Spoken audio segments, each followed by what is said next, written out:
Take a person, take a story, take you on a journey. It's your take.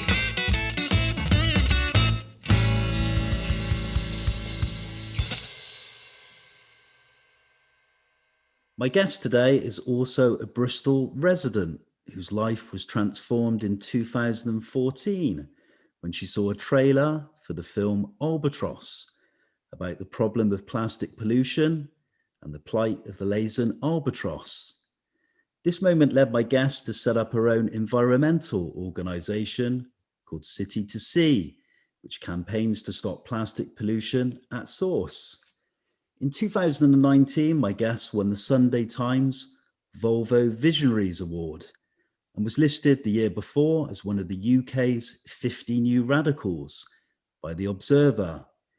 In the same year, she was awarded an honorary degree of Doctor of Science from the University of the West of England and also sits on the Bristol Advisory Committee for Climate Change.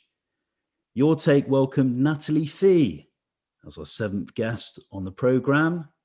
Good morning and a warm welcome. Thanks for joining us. My pleasure. Thanks for having me. How are you today? You well? I'm good, thank you. Yes, it's always interesting just sitting and listening through someone reeling off my accolades. I hope that was interesting for your listeners and viewers. I was going to start with this interview slightly different to the previous episodes of Your Take. We kind of normally start in the current and finding out what you're doing at this moment in time. But because you've done so much, I kind of wanted to paint a picture and tell a story of your career from kind of beginning to now. So I kind of wanted to start right at the beginning. So where were you born? Were you born in the UK? I just wanted to find out a bit about your childhood and growing up. Sure. Yeah, I was born in Winchester, down in Hampshire. My family are all from Southampton. And so I grew up kind of halfway between Winchester and Southampton in it's got leafy suburbs, I would say, where I grew up. You've kind of done so much in your career, and we'll obviously highlight much of that in the interview.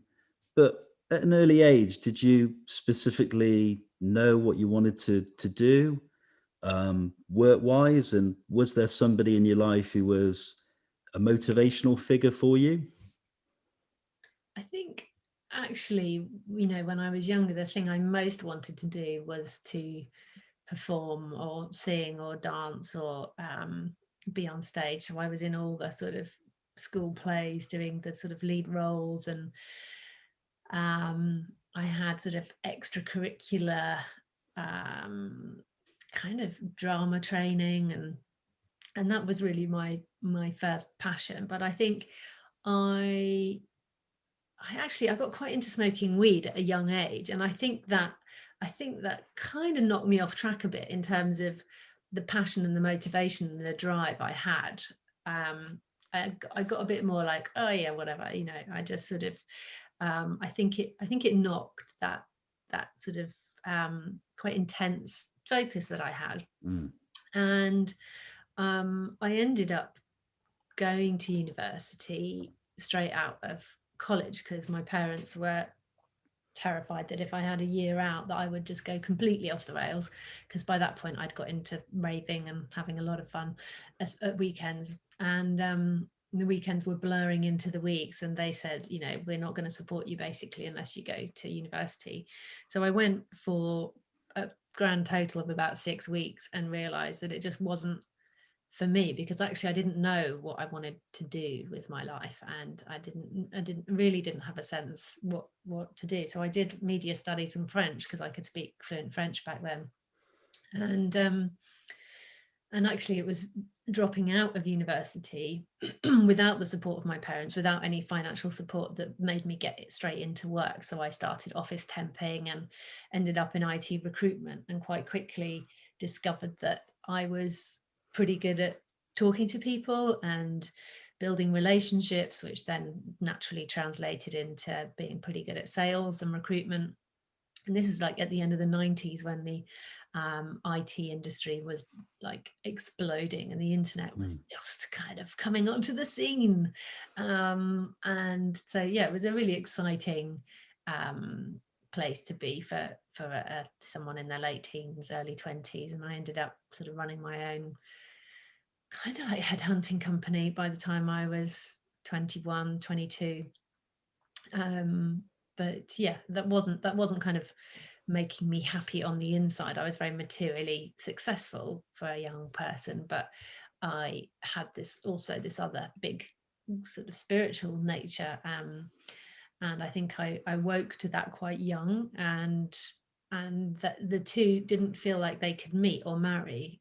I do believe they can, but I think for me at the time, I felt like I needed to do one or the other. So I sold my house and my car and left my boyfriend and went off to South America to try and explore what the spiritual dimension was calling me was all about. How long were you in South America for? And I take it you went around traveling to South America, and what was that experience like? Yeah, well, I was there for about a year, and I spent most of that time in Ecuador and then Peru and then Bolivia. So they were the three countries that I spent time in. And it was actually during my time there that I saw and became more aware of the environmental impacts of kind of Western civilization, really, and multinationals on the land and on the indigenous people there. And I saw, big mining companies that were polluting the land and the waterways. I saw indigenous communities that were being kind of given free Nestle breast milk and sugar as sort of kind of payoffs, and it was just really kind of unhealthy stuff going on, and obviously a lot of deforestation happening as well. So I think that was when I really understood our lack of harmony. I say ours, obviously that it wasn't a lack of harmony coming from the indigenous communities there, but from a kind of westernized culture and perspective. I very much saw what we were doing wrong and how we weren't living in harmony with the earth. And I think that was what then sparked my next path, really. I was exploring at the same time my inner world and the sort of spiritual, at that time a bit kind of shamanic because of where I was and who I was meeting, practices, alongside a growing interest in yoga and the earth and how we live in harmony with the earth. So I came back from South America straight into a permaculture course at the Findhorn community in Scotland, and trained in permaculture, and then actually went on to live out in the woods, in a sort of bender, in a geodesic dome in the woods at the Sustainability Centre in Hampshire, in the early 2000s. Already you've spoken about your time in the 90s, your early career. You've spoken about traveling, coming back to the UK as well. And then eventually you become a mother. Tell us about motherhood and your relationship with your son. And I also wanted to ask you, did that kind of change your perspective on life and also maybe your career aspirations at that time? Yeah, I mean, kids have a habit of changing everything. I actually met my son's father on the permaculture course that I was talking about, and we ended up having my son Elliot in 2003. And although my relationship with his father didn't work out, he's been an amazing co-parent. And so, yeah, I mean, I think, obviously I retrained at that point because I was a yoga teacher by then, and I retrained in pre and postnatal yoga and baby yoga. So I was kind of centering, I guess, what was going on in my life. It was reflected back in my work as well. But as he got a bit older, maybe kind of like 2 or 3, I started to feel like actually I felt like maybe yoga wasn't what I wanted to continue doing. And I think, yeah, it was around when he was 4, we moved to Glastonbury, and I felt like that would be a good place for him to do his sort of early schooling, and me as a single mum, and to develop again that the more spiritual side of my work and writing. And that's kind of when I started my writing career, really, was when he was little and at school, and I started to get a little bit of time back and started to develop my my passion for writing. At the beginning of our conversation, you mentioned in your early years very much being interested by creativity and performance, and then interestingly, you pursue a career in journalism, as you mentioned, in writing. You worked for 5 years as a columnist for the Green Parent. You've also published your own books, and then eventually become a television presenter. I just wanted to ask you about your time as a journalist. What did you learn from that period, and what made you kind of want to get back into that kind of creative environment? Yeah, it's I mean, your viewers will definitely get the sense that I had quite a hodgepodge career, and I often call it like a coyote trail. It kind of goes this way and this way and this way and that way, but ultimately leading towards something. I'm still trailing, but I can totally identify with that. I kind of feel quite similar. My CV is, I've kind of done all sorts, and I'm 40 this year, and I kind of still don't really feel I know kind of what I want to do, if that makes sense. yeah, Unfulfilled, I guess. I don't know. So I guess yes, it's interesting. if you're working on yourself, I think generally we grow and we change. And I know we'll talk about City to Sea at some point, but you know, for me, I've been growing City to Sea now for the past 6 years, and so actually that's quite a long time for me to be involved in one particular project and organization. But I'm not the same person that I was when I started it, so that's kind of an interesting place for me. It's like, how do you stay with and grow an organization when you as a person are growing in that time too? That's something I'd be interested to talk to sort of other founders about, you know, who've started something, and then over the years that thing, and they have changed along the way.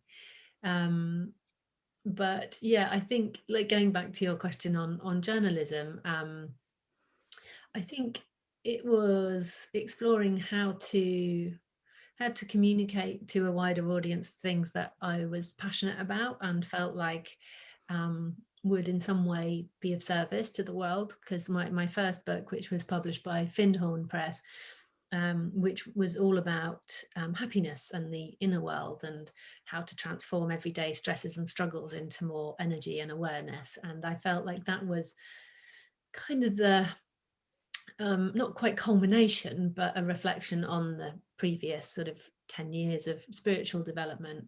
And it was when that came out, I then moved to Bristol, and I had that calling to then, in a way, it was like remembering back to my childhood. I wanted to be on stage, I wanted to perform. And I had that moment of really feeling, I think I was about 33 at the time. It was like, actually, I really still want to do that. And is it TV, or is it film, or is it stage? You know, where do I want to take that?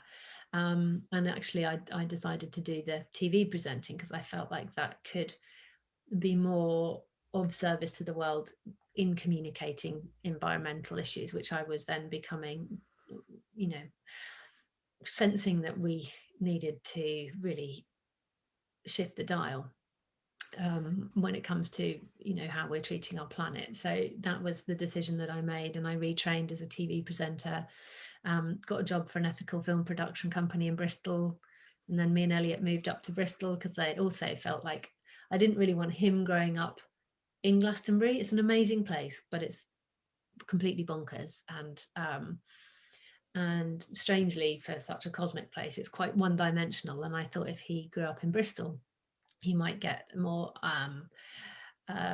sort of culture. It's more diverse, and so yeah, we moved to Bristol 9 years ago, back in 2012. Our last guest was an actor who was very much involved in localized television broadcasting back in the 90s when it was kind of at its peak. And we were talking about how that's kind of declined.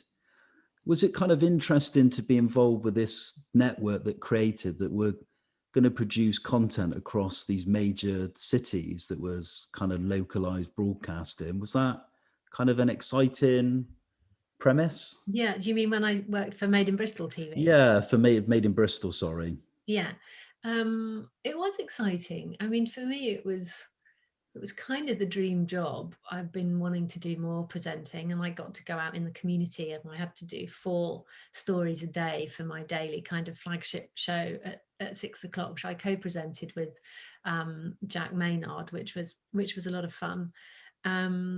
So it was busy and demanding, but I got to see a lot of Bristol and meet a lot of amazing people that live in the city. And yeah, I think but I was getting frustrated at the lack of environmental. I wanted to do more community environmental stuff, and the kind of top down guidance, and what they wanted was more kind of glitz and glamour and entertainment. And so yeah, so there was a bit of a conflict there. So I actually only did that for a year, and that was when I then went and set up City to See after that point. It seems like this was a life-changing moment as we go back to 2014. It was a life-changing moment when you watched a film on the plight of the Laysan albatross. Can you just tell me about the film and how it had this impact on you, and as a result of that, decided to become this environmental campaigner? Yeah, I mean, it's interesting. It wasn't even a decision. I think my reaction to seeing this clip. So it was I was on Facebook and I saw this trailer for the film Albatross, and it depicted to the most incredible soundtrack, and it was beautifully shot, and it was by an artist called Chris Jordan, and he was visiting these albatross in the Midway Islands in the middle of the Pacific, thousands of miles away from any major landmass. And the chicks were being fed a diet of plastic from their parents that were swooping into the oceans, picking up what they thought was fish, but it was plastic, and bringing it back to feed to their chicks. Absolutely heartbreaking. And it was really the epitome of the problem with single-use plastic, and the fact that it was escaping into our oceans and causing such harm to these incredible creatures. For me, it really struck a chord, because I identified with the items of plastic that were in their stomach. I couldn't have told you categorically that they weren't mine, because I didn't know where my waste ended up. I didn't know where my recycling ended up. And I just absolutely knew in that moment that I had to do something about it, because the grief that was flowing through me really was incredibly powerful, and made me realize that I couldn't just sit back and let it happen. I had to do something. So that's when I decided to put some energy into trying to stop plastic pollution. It's an incredible journey that you've painted for us, and I think it's incredible that you've seen this video that's obviously had a major impact on you, and then all of a sudden you've decided to go out and make a change and do something very positive. But how did you go from that moment of seeing that particular film, having a vision to do something, make a change in your life, to go into setting up your own organization, City to See? Yeah, well, it's been very organic, actually.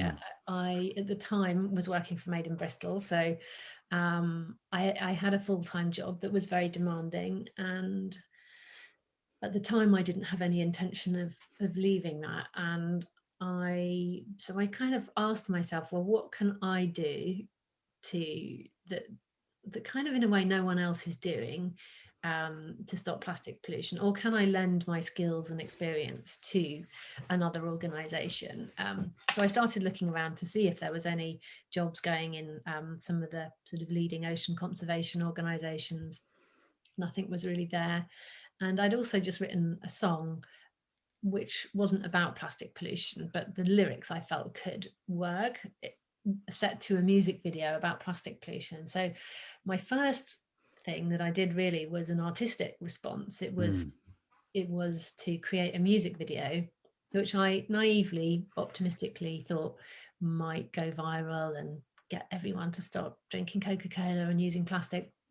Obviously that didn't happen, but it was a really good experience. The crowdfunder was a really important experience.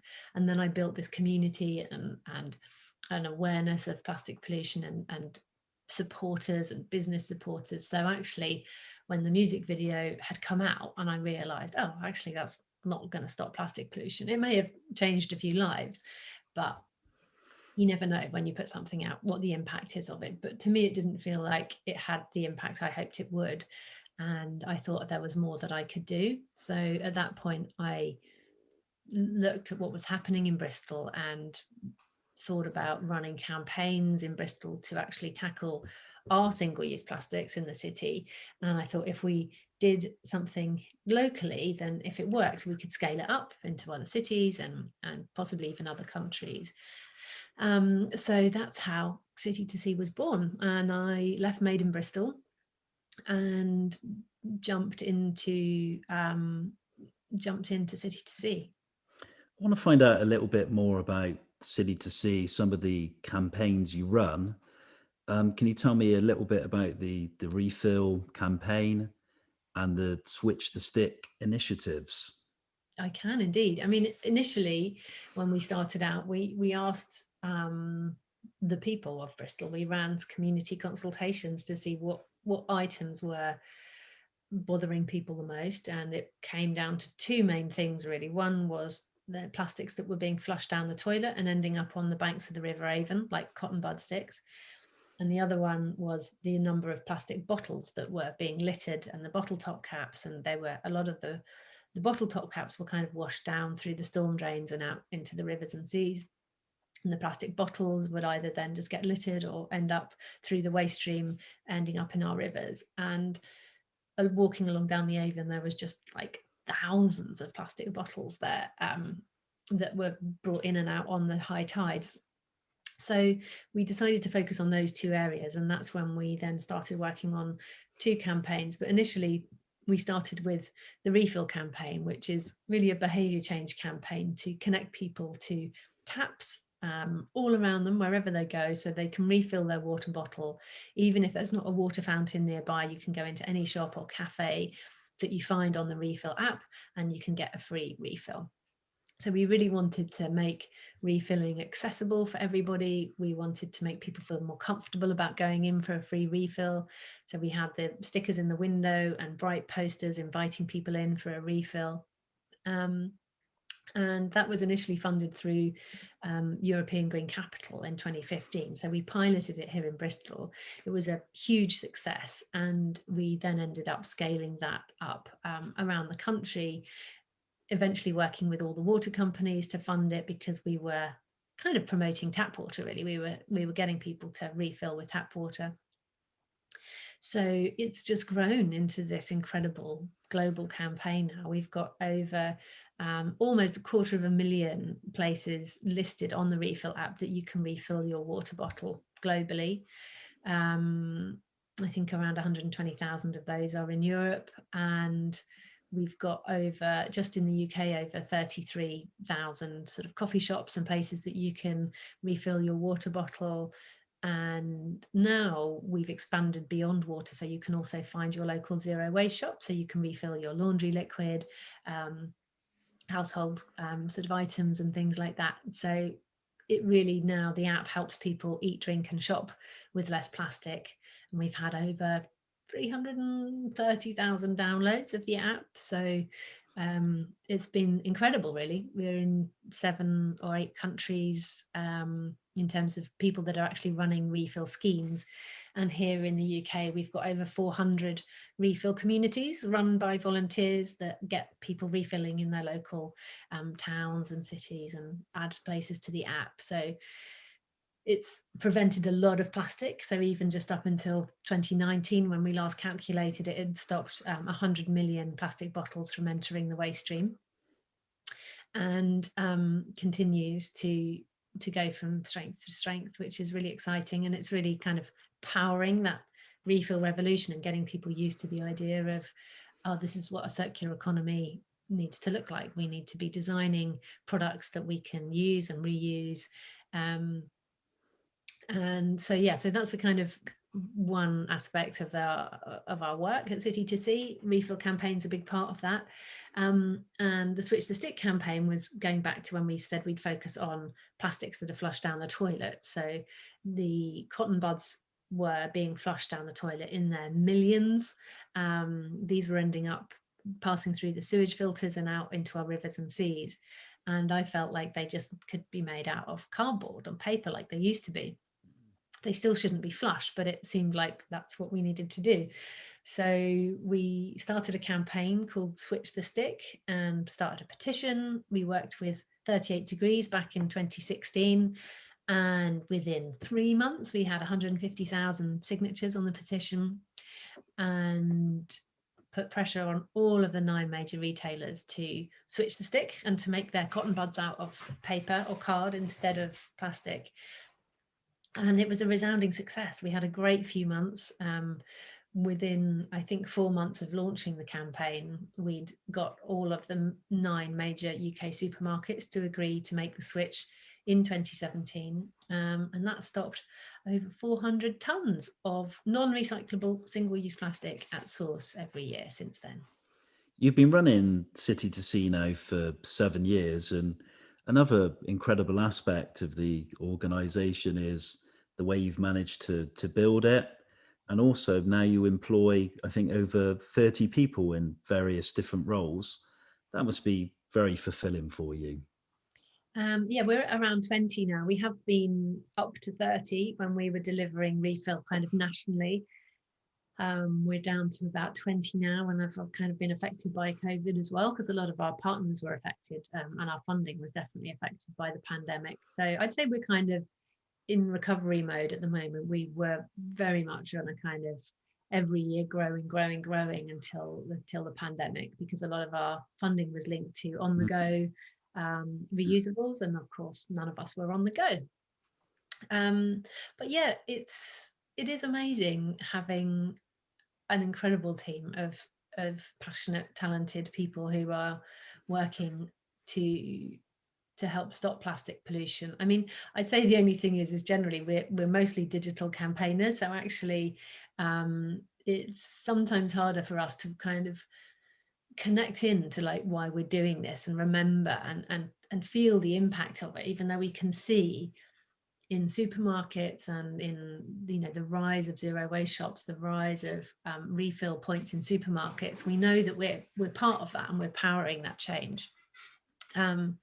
But yeah, it's not quite the same as you know, actually seeing something grow or change with your hands. You know, it's important for us to keep reconnecting and connecting our actions to our oceans. At the moment, we've got a tall ship circumnavigating the UK in partnership with Darwin 200 and Seize Your Future. So they are charting a course around the UK, and we're involved doing a plastic survey.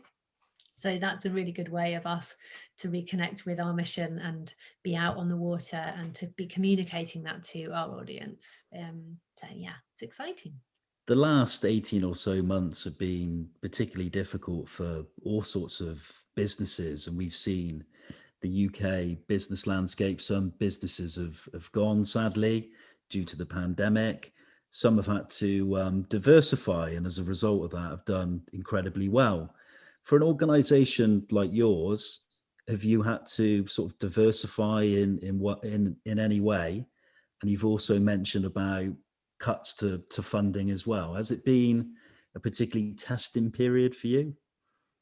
Well, we had to really shift what we were doing, our focus last year, because we were fully on track for a summer of refilling and plastic-free travel campaign, and all of that kind of got put on pause.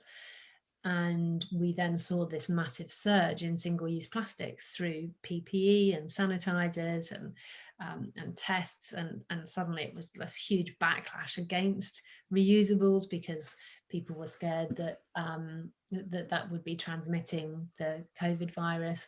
So we did a great campaign called Contactless Coffee, where we were educating people and cafe owners on how to safely use reusables and why they weren't any less safe than single-use options. And we did a campaign around encouraging people to use reusable masks instead of single-use masks, and a petition which was successful, thankfully, to get the major coffee chains to start accepting reusables again, because for a while they banned the use of reusables. So that, you know, was how we were able to mobilize our platform and use our voice in that situation. But yeah, it was a tough year funding wise, but I think the fact is we're still here, and there's still a lot of plastic in the ocean, so there's still lots of work to be done. Your positivity, your drive, your change to change us, and consumerism has kind of resulted in you winning sort of numerous awards. And we mentioned some when I did my introduction. Honorary degree, Doctor of Science from the University of the West of England. You won Bristol 24/7's Woman of the Year in 2018, and so many other things to mention. When you kind of are alone and you kind of maybe look back at some of those achievements, how do you feel about that? Are you incredibly proud, or, you know, some people take compliments and awards in different ways, and just interested to find out how you feel about, you know, this acclaim on a kind of national as well as a local level as well. Yeah, I mean, to be honest, I don't give it a second thought. And I literally wouldn't have got any of those awards were it not for my team, you know, doing amazing things alongside me. So yes, it was something that I initiated and I've, you know, stuck with and got off the ground, and that I'm passionate about.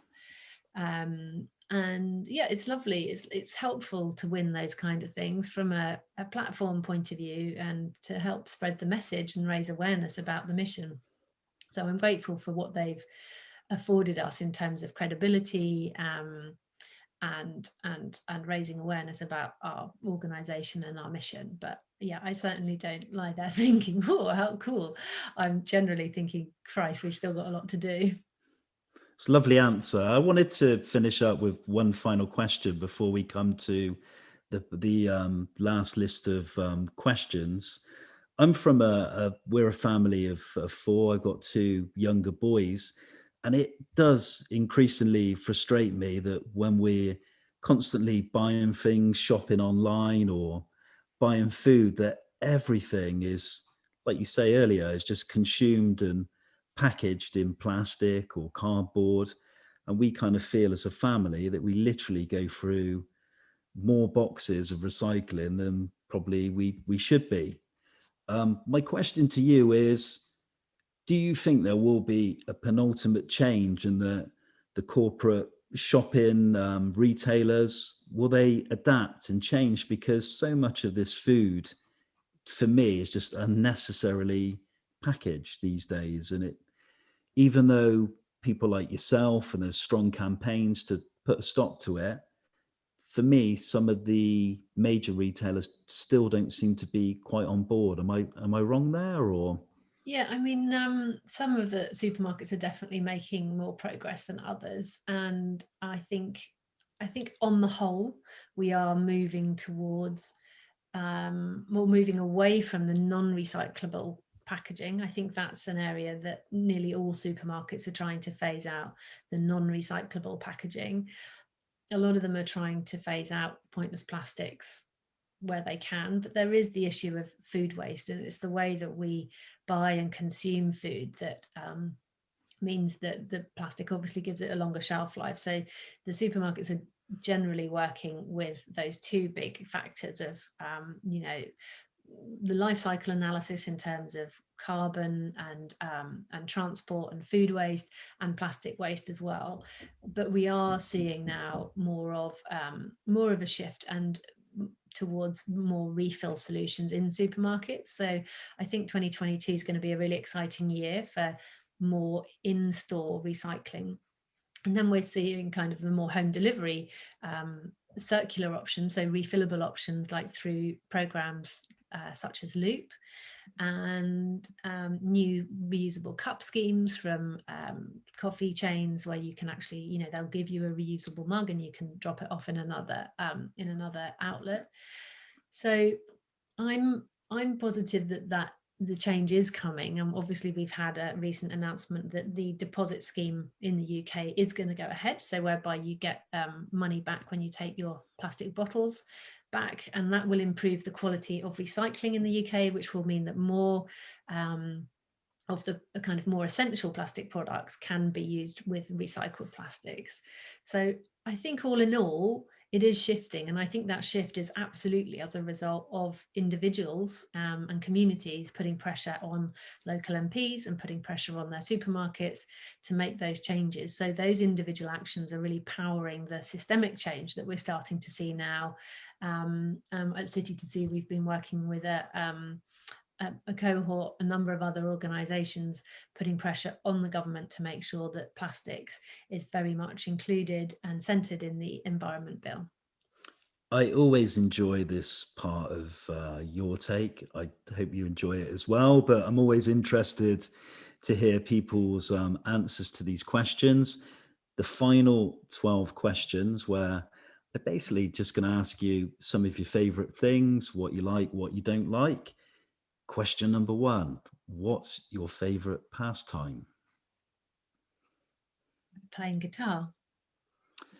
Yeah, I haven't read these questions, by the way, so I may have to think a while before I answer them. you mentioned the guitar thing. I wanted to pick up just quickly on the songwriting thing, because during the lockdown, I've written songs, or tried to write songs. I've Yay. written 50. My God, It's prolific. quite a big number. But I was going to ask you about the songwriting thing. I'm intrigued. Well, I want to know how you wrote 50, and I think I could learn a thing or two from you. Where can we hear them, James? I was a little bit of a madman because I couldn't play an instrument. So I wrote them, just the lyrics only. And then I worked out what key they were in. And I've asked a guitar teacher who literally lives opposite to Yeah, work out what key I'm singing in, which is a little bit a strange way of doing it. But yeah, that's brilliant. And are you going to do anything with them? I'm starting to record them. So yeah, what about your songs? I'm interested Great. to find out about the Yeah, musical thing. I'd love to hear them anyway, James. Send them over to me when they're out there. I'm too So embarrassed, yeah, I honestly. mean, pardon? I'm too embarrassed, honestly. No, all right, just send them to me then. I generally sort of dabble in it, and I've been kind of distracted for the past, well, I say distracted, I've been focused for the past 6 years on plastic pollution, and the songwriting didn't really get much of a look in. But I'm starting to pick it up again now, because it is something that I was really into in my younger years, and I love it as well. I really like that creative process. So yeah, I've probably just written around like 5 songs in the past 5 months or something, and at some point I'll do something with them. I look forward to hearing them. From music now to cinema, what's your favourite film and why? Oh God, actual favorite film. Always tricky picking one. Yeah, one like that I would watch again and again. I'm going to say Dirty Dancing. I reckon I could just carry on watching that film. Probably because I like the dancing and the singing, and I know all the lyrics and all the words. I mean, that's a flippant answer. The Scent of a Woman comes to mind just because of that end scene with Al Pacino. It's just such an incredible scene that I think is probably one of my favourite moments from cinema. But yeah, God, there's been loads, so we'll just leave it there. Who's your favourite novelist? Ooh, I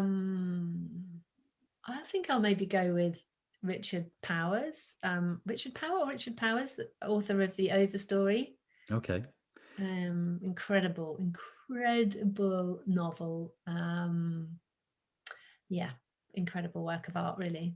This is a tricky one because you've done so much over a short space of time. But if you could have done a different profession that you haven't done, what would it have been? Probably singing. Songwriting. Probably being a songwriter, yeah. Well, I kind of am that, but just not, it's not been a profession. Yeah, or an actor. Who's been your greatest inspiration in life? Nature. Do you read a newspaper? And if so, which one? I don't really, but if I was online, I'd probably go to The Guardian for my source of news. What's your favourite food? Sauerkraut. Like really good stuff, not like, so I say fermented foods. Next one, who's your favourite cultural icon?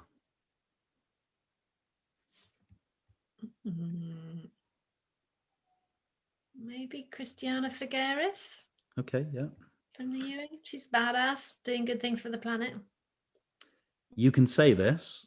What is your favourite curse word and why? Definitely fuck, because it's emphatic and to the point. I think everyone's chosen that one so far. 6 guests. What's your favourite place or holiday destination?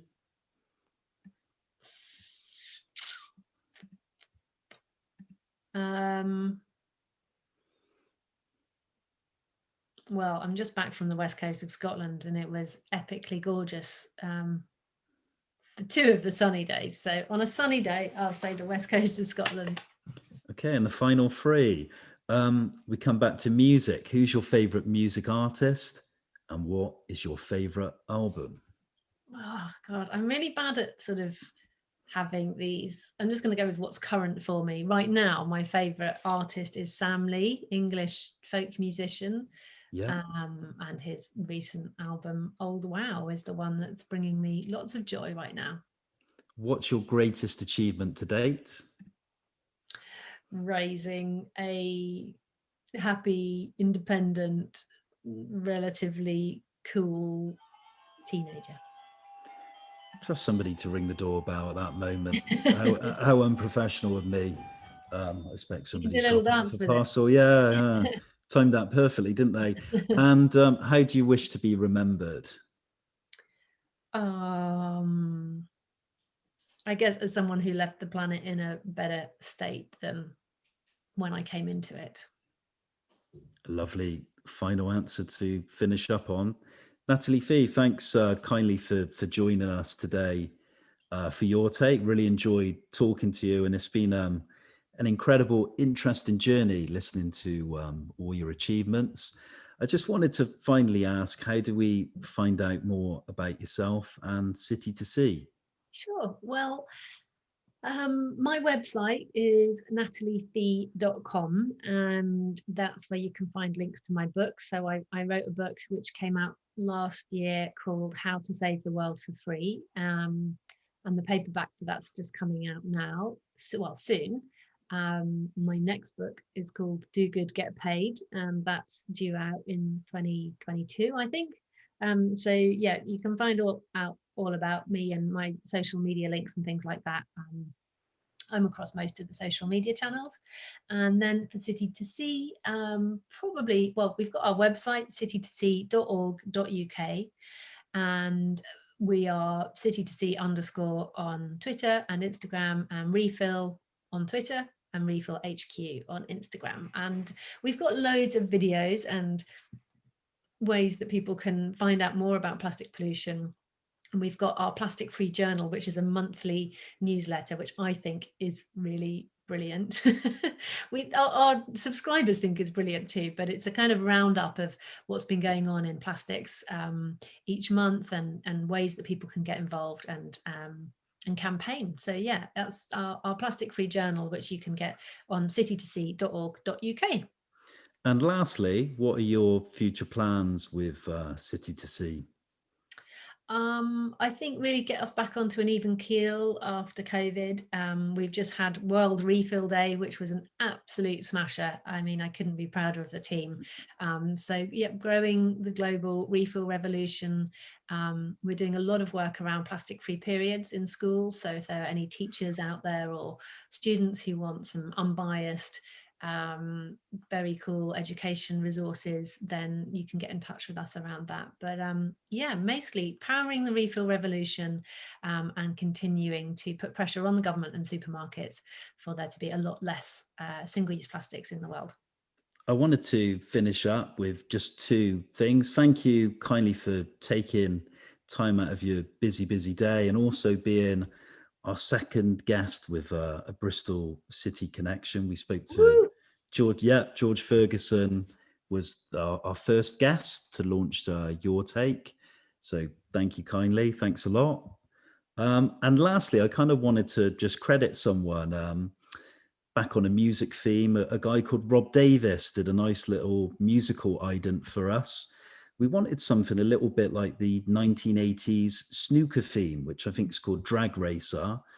So he sung some lyrics, some Your Take lyrics, with some nice guitar licks, with a little bit of Chuck Berry thrown in the mix as well. So have a listen to the intro as well, which would be, and the outro on this video. But thank you kindly. Thanks for being my guest. And I've really enjoyed listening to the story, and I hope for continued success. Thank you kindly. Thanks so much, James. It's been lovely being a guest, and thanks for helping spread the word about our work. No, pleasure. Thank you.